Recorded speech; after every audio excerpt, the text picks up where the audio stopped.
Guys, so where I'm at right now is I took the cover off in the engine bay.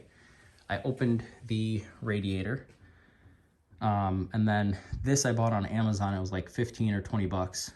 And what it allows you to do is fill your coolant without making a mess. This is the right size for this radiator.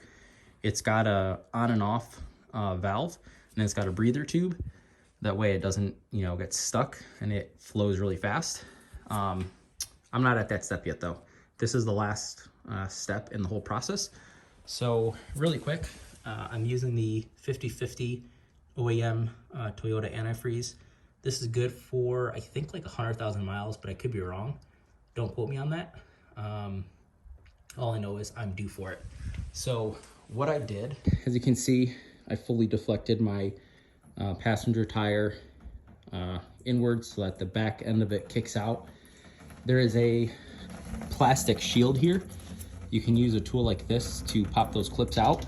And then behind it, there is a nut. And then if you put an extension on there, you can loosen that nut. It's a 10 millimeter, and then run a hose. I ran it behind the frame, and essentially it is collecting in my oil pan for, the exchange, and then I'm going to dispose of it properly. But that is how you drain the coolant from the engine block, if you will. Once this is done, I'm going to tighten that back up. I'm going to leave this shroud, I call it a shroud, but it's just a cover. I'm going to leave this down, and I'll tell you why. If it's leaking, you want to tighten it even more. So what I'm going to do is tighten it up, go drain the radiator itself. When that's done, I'm going to top everything off. Once it's topped off and everything is buttoned up, I'm going to start the car, let it run for 15-20 minutes, and then periodically I'm going to check for leaks over here, and then again where the radiator was drained. My front passenger tire is deflected all the way out. What that allowed me to do is, behind the skid plate there is a yellow valve. I opened it. I did have a hose coming off of this, but it kept falling off because it's not the right size, so I'm just letting it drain off the skid plate. But essentially I am draining the coolant from the radiator now, and once that is done draining, I will close that back up and then move to the next step. The engine block and the radiator, all the fluid is in here now. So now I'm at the step where I need to refill it. So I looked in the owner's manual. It doesn't specifically say how much to put in it. I know that it is a little over 2 gallons, so I bought 3. And what I'm gonna do is I'm gonna put the 2 gallons in, and then what I'm going to do is continue with the 3rd gallon until I see that the radiator is full.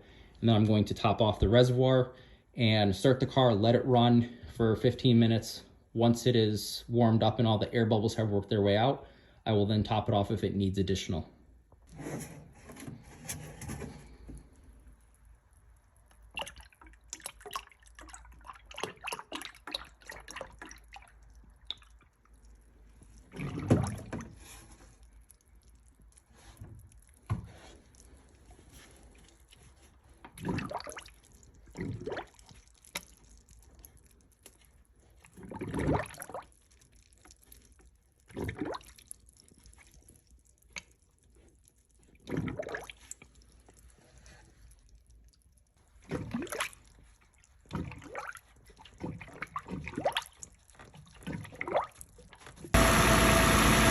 Alright guys, it is full. It has been running for about 20 minutes.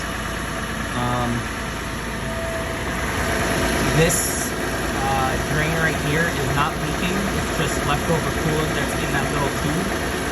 And then same thing here. I checked that, it is not leaking. So everything is good to go. This coolant should last approximately 50,000 miles. They say that the first time you change it, you should be at roughly 100,000, and then everything after that should be roughly 50,000. So I'll be good for the next 50. So. Thanks, guys.